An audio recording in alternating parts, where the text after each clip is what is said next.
다 같이 사도신경으로 신앙 고백하시겠습니다. 전능하사 천지를 만드신 하나님 아버지를 내가 믿사오며 그 외아들 우리 주 예수 그리스도를 믿사오니 이는 성령으로 잉태하사 동정녀 마리아에게 나시고 본디오 빌라도에게 고난을 받으사 십자가에 못 박혀 죽으시고 장사한 지 사흘 만에 죽은 자 가운데서 다시 살아나시며 하늘에 오르사 전능하신 하나님 우편에 앉아 계시다가 저리로서 산 자와 죽은 자를 심판하러 오시리라.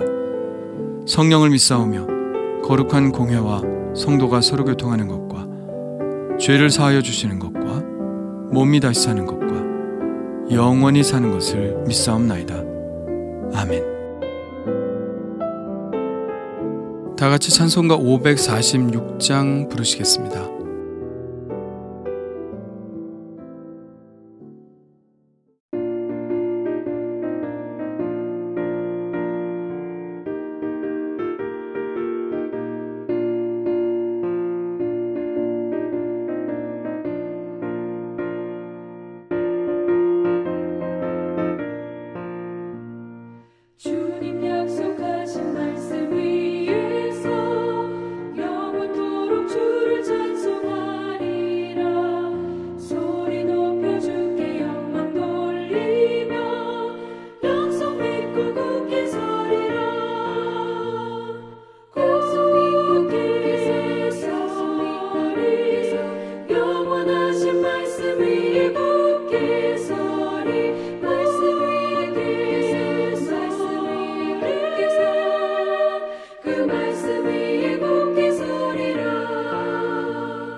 하나님께서 오늘 우리에게 주신 말씀은 사도행전 7장 17절로 29절입니다.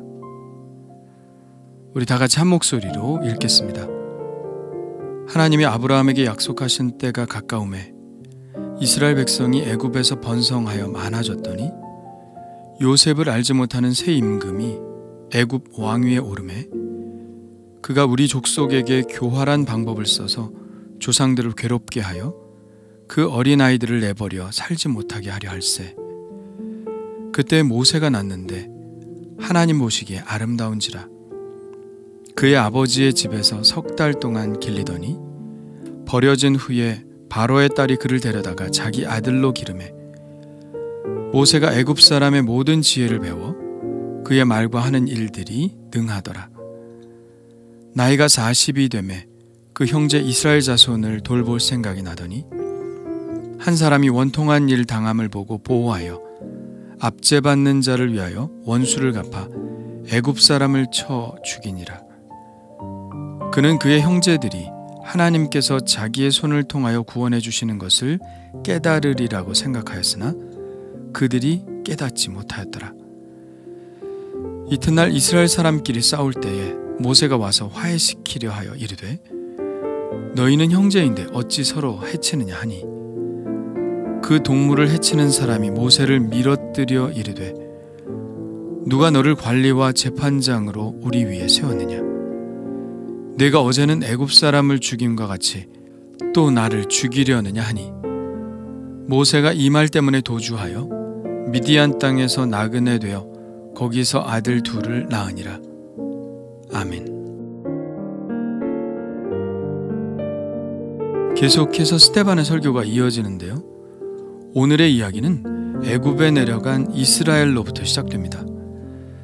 하나님이 아브라함에게 약속하신 때가 가까움에 이스라엘 백성이 애굽에서 번성하여 많아졌습니다. 하나님이 약속하신 때에 관해서는 6절과 7절에 나와 있죠. 아브라함의 후손이 타국에서 나그네가 되고 또 종이 되어 400년 동안 괴로움을 당할 것이고 하나님이 그 종 삼은 나라를 심판하여 다시 가나안 땅에 들어와 하나님을 섬길 것이라고 아브라함에게 약속하셨습니다. 이제는 그 때가 되었다는 것이죠. 오늘 말씀을 읽으며 하나님은 왜 400년이란 시간을 두셨을까? 그것도 가나안 땅이 아닌 애굽 땅에서, 그것도 종살이를 하면서 왜 400년을 살게 하셨을까 생각해 보게 되었습니다. 곰곰이 묵상하며 하나님의 지혜에 감탄하게 되었죠. 이런 생각 때문입니다. 하나님은 아브라함의 씨를 통하여 큰 민족을 이루고 또 모든 족속이 복을 받게 하시겠다는 약속을 주셨습니다. 그런데 아브라함은 지금 자식도 없고 혼자입니다. 그가 거느린 식솔들도 있고 군사들도 있었지만 그 사람들의 힘으로는 그 땅을 차지한다는 것은 불가능했을 것입니다. 가나안 땅이 비어있는 땅이라면 또 모르지만 이미 가나안 족속들이 살고 있었죠. 아브라함에게는 시간이 필요했던 것이죠. 큰 백성을 이룰 만한 많은 시간이 필요했던 것입니다. 하나님은 그 시간을 400년으로 잡으셨습니다. 400년이 지나면 아브라함의 자손은 큰 민족을 이룰 만큼 큰 세력이 되어 가나안 사람들을 몰아낼 힘이 생길 것입니다. 그런데 그 400년의 시간을 어디서 보내느냐가 문제였겠죠. 만일 가나안 땅에서 정착하여 자손의 자손을 본다면 400년 후에는 큰 민족을 이룰 것입니다. 그런데 그 땅에 살면서 그렇게 한다면 이미 그 땅을 차지하고 있던 민족들이 그냥 내버려 둘 리 없겠죠. 우리는 아브라함이 얼마나 그 땅의 텃세에 시달렸는지를 압니다. 이삭도 야곱도 가나안 사람들의 텃세에 시달렸죠. 가나안 땅에 살았다면 그들은 어쩔 수 없이 크고 작은 싸움에 휘말렸을 것이고 부족 자체가 몰살당할 수도 있었을 것입니다. 설사 그렇지 않고 살아남았다 할지라도 그들은 아브라함, 이삭, 야곱의 신앙을 이어가지 못했을 것입니다. 알다시피 가나안 땅은 우상 숭배가 만연한 땅입니다. 지금도 세계에 남아있는 우상들의 발원지가 바로 가나안 땅이니까요. 그러니 아브라함의 후손들이 그대로 가나안 땅에 살았다면 그들은 어느 정도 세대가 지나간 후에 가나안의 우상을 섬기게 되었을 것입니다. 아브라함과 이삭과 야곱의 하나님을 믿는 신앙의 정체성을 잃어버리고 가나안 땅에 사는 그저 평범한 한 족속으로 동화되어 버리고 말았겠죠. 그래서 하나님은 야곱과 그의 자식들을 애굽으로 보내신 것입니다. 하나님은 야곱의 아들들 중 요셉을 애굽의 종으로 끌려가게 해서 후에 총리 대신이 되게 하심으로 그의 형제들을 애굽으로 데려올 수 있게 하셨죠. 이 모든 것들이 다 하나님의 계획하심 속에 있었습니다. 요셉도 그의 형들에게 이렇게 이야기하지 않습니까? 당신들이 나를 이곳에 팔았다고 해서 근심하지 마소서, 한탄하지 마소서. 하나님이 생명을 구원하시려고 나를 당신들보다 먼저 보내셨나이다. 하나님이 큰 구원으로 당신들의 생명을 보존하고 당신들의 후손을 세상에 두시려고 나를 당신들보다 먼저 보내셨나니 그런즉 나를 이리로 보낸 이는 당신들이 아니요 하나님이시라. 요셉은 하나님의 영이 충만한 사람으로 이러한 하나님의 계획을 다 알고 있었던 것이죠. 그리고 요셉은 결국 나중에 자기 민족이 큰 민족을 이루어 애굽을 떠날 것도 알고 있었습니다. 그래서 그는 이렇게 유언하죠. 나는 죽을 것이나 하나님이 당신들을 이 땅에서 인도하여 내사 아브라함과 이삭과 야곱에게 맹세하신 땅에 이르게 하시리라. 하나님이 반드시 당신들을 돌보시리니 당신들은 여기서 내 해골을 메고 올라가겠다 하라. 그때가 되면 자기의 유골을 가지고 가서 가나안 땅에 묻어달라는 것이죠. 그런데 애굽에서 살던 이스라엘 백성들은 후에 노예가 됩니다. 노예가 된 것도 하나님의 계획이 아니었나 하는 생각이 드는데요. 만일 노예가 아니라 일반인으로 살았다면 마찬가지로 애굽 사회에 동화되었을 것입니다. 애굽에도 우상이 얼마나 많은가요? 그들은 애굽의 우상을 섬기며 애굽 사람들처럼 살았겠죠. 그리고 만일 그들이 애굽의 상류층을 이루고 살았다면 그들은 계속해서 애굽에서 살기를 원했을 것입니다.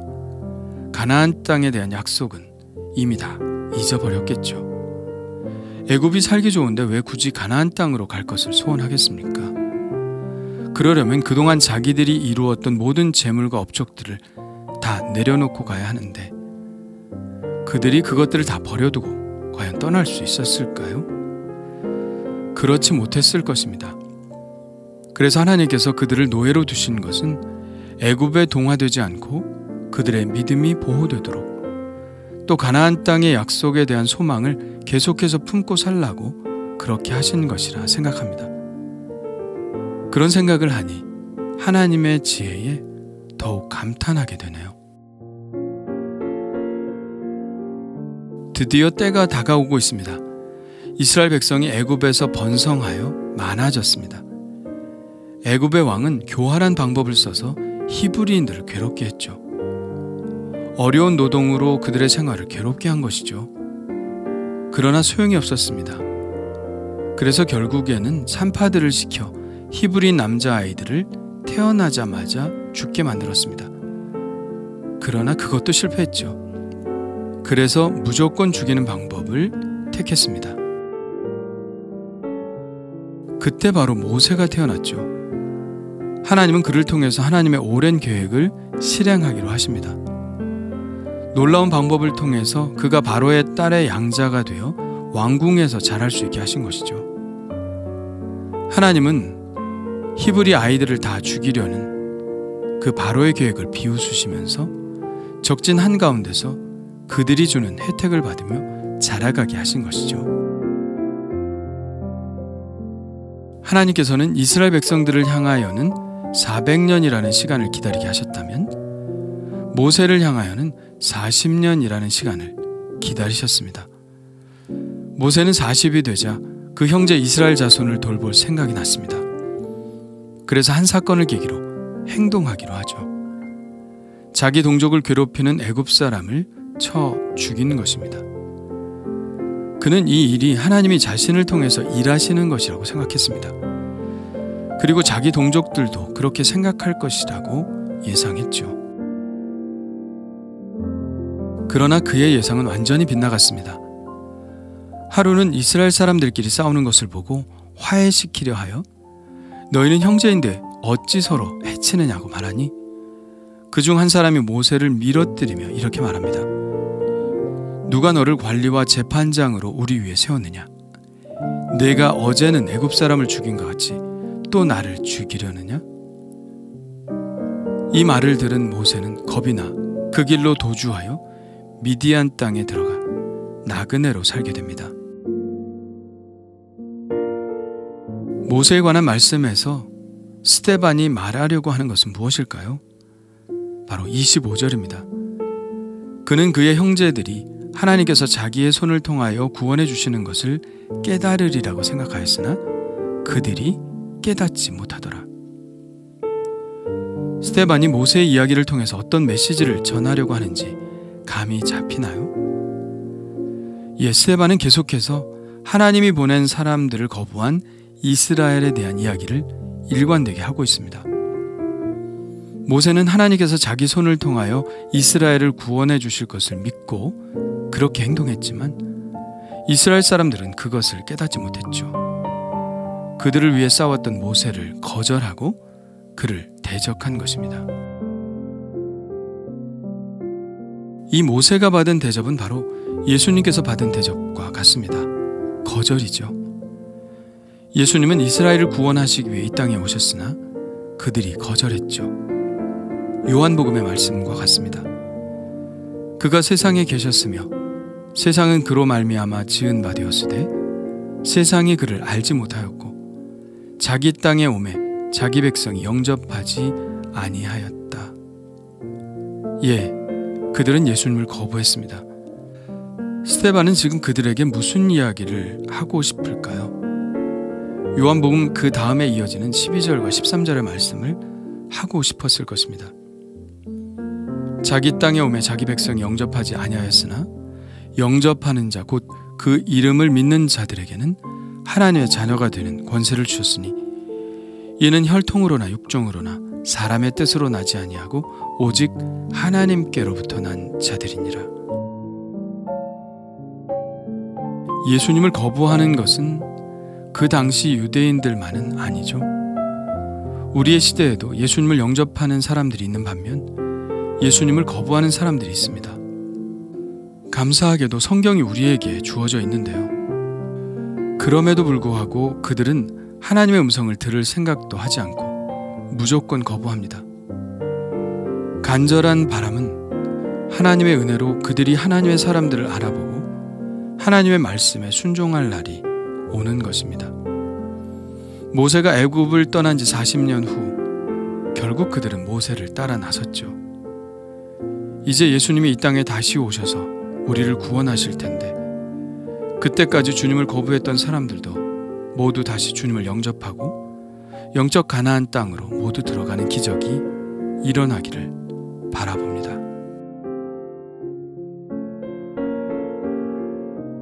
주님 감사합니다. 모세도 큰 뜻을 품었지만 거절당했습니다. 그들은 하나님의 사람을 알아보지 못했습니다. 그를 거부하고 쫓아냈습니다. 그러나 결국 그들은 모두 애굽을 떠나 가나안 땅으로 가는 여정을 시작했습니다. 부디 주님이 오시기 전까지 복음을 거부하는 사람들이 없게 하시고 성령께서 물 붓듯 부으시사 놀라운 부흥이 이 땅 가운데 일어나게 하시며 모든 사람들이 주님을 다시 알아보고 영접하게 하여 주옵소서. 그 일에 온전히 쓰임받는 자가 되게 하여 주옵소서. 예수님의 이름으로 기도합니다. 아멘. 다 같이 주님 가르쳐 주신 기도 하겠습니다. 하늘에 계신 우리 아버지여, 이름이 거룩히 여김을 받으시오며 나라가 임하시오며 뜻이 하늘에서 이루어진 것 같이 땅에서도 이루어지이다. 오늘 우리에게 일용할 양식을 주시옵고 우리가 우리에게 죄 지은 자를 사하여 준 것 같이 우리 죄를 사하여 주시옵고 우리를 시험에 들게 하지 마시옵고 다만 악에서 구하시옵소서. 나라와 권세 영광이 아버지께 영원히 있사옵나이다. 아멘. 우리 이제 각자 하나님께 기도하는 시간을 갖겠습니다.